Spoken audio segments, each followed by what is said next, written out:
53 বছর পরেও একটা ছাত্র জনতার অভ্যুত্থানের পরে এই মিডিয়ার উপরে আক্রমণের বিষয় নিয়ে আমাদেরকে কথা বলতে হচ্ছে। আমি গত পরশু বলেছি, তার আগে আমি স্টেটমেন্ট দিয়েছি, আমরা বলেছি এটাকে আমরা নিন্দা জানাই, ধিক্কার জানাই। আমরা সবসময় মনে করি যে আমরা লড়াইটাই তো বাক স্বাধীনতার জন্য, লড়াইটা তো গণতন্ত্রের জন্য। এবং এই দীর্ঘ লড়াই করে আসছি, এই লড়াইয়ের মূল বিষয় হচ্ছে আমি আমার কথা বলতে চাই, আমি আমার অধিকার প্রয়োগ করতে চাই, ভোটের অধিকার প্রয়োগ করতে চাই। এই বিষয়গুলো কিন্তু অত্যন্ত জরুরি বিষয়।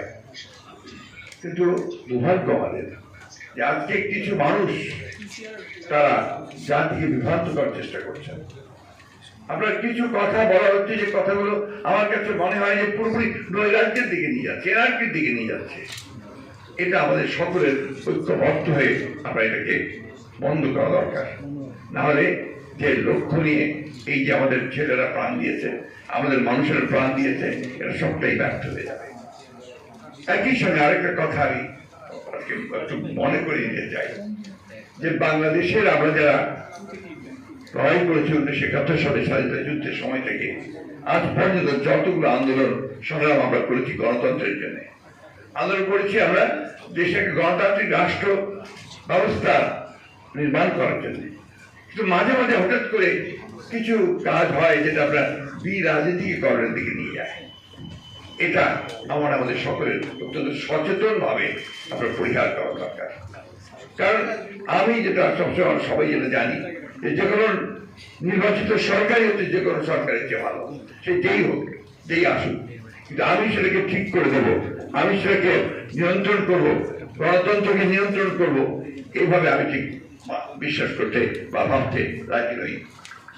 চর্চা হোক, যেটা হয়নি গত 53 বছর, সেই গণতন্ত্রের চর্চা হোক, চর্চার মধ্যে দিয়ে আমরা সামনের দিকে এগিয়ে যেতে পারবো, আমরা আমাদের সকলের মত প্রকাশ করতে পারবো।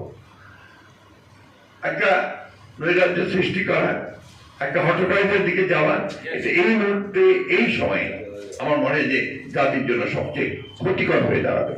আমরা বারবার এই কথা বলছি যে আমরা যেন এমন কিছু না করি যাতে করে আজকে যে পরাজিত ফ্যাসিস্ট যে পালিয়ে গেছে ভারতে এবং বেশ নিরাপদ রাষ্ট্রই আছে, সেখান থেকে কলকাঠি রাখছে যে বাংলাদেশে এই গণতন্ত্রের সম্ভাবনা সৃষ্টি হয়েছে, বাংলাদেশের মানুষের আশা আকাঙ্ক্ষাগুলোকে বাস্তবিক করবার যে একটা সুযোগ সৃষ্টি হয়েছে, এটাকে নস্বাত করে দেওয়ার জন্য।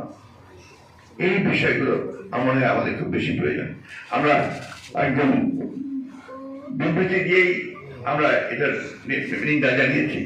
একই সঙ্গে আমরা এটাও ঘোষণা করেছি যে আমরা যে কোনো মূল্যে সংবাদপত্রের স্বাধীনতা, মানুষের স্বাধীনতা, ভোটের স্বাধীনতা, জনগণের স্বাধীনতা রক্ষা করার জন্য আমরা সর্বাত্মক প্রচেষ্টা চালাবো।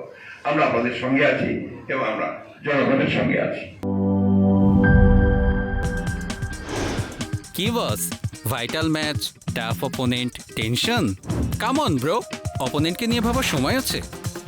আসল অলরাউন্ডারের কাজই তো হলো যে কোনো টাফ সিচুয়েশনে টিমকে অলরাউন্ড প্রোটেকশন দেওয়া।